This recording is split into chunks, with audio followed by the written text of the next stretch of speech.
एक आदमी की बीवी को फोत हुए अभी चंद महीने ही गुजरे थे। उसने दूसरी शादी कर ली।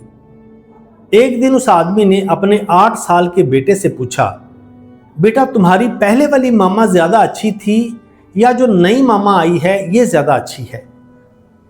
वो बच्चा कहने लगा, पापा मेरी जो पहले वाली मामा थी ना वो झूठी थी और ये नई वाली मामा है ना ये सच्ची है। उसका बाप पूछने लगा, बेटा वो कैसे?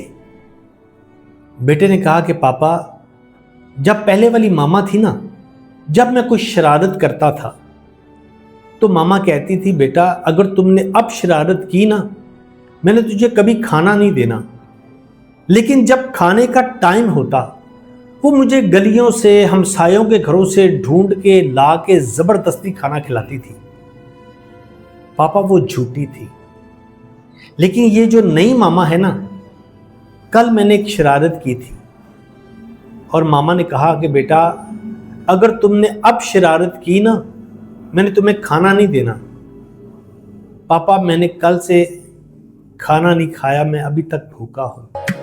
रब्बा मेरे हाल दा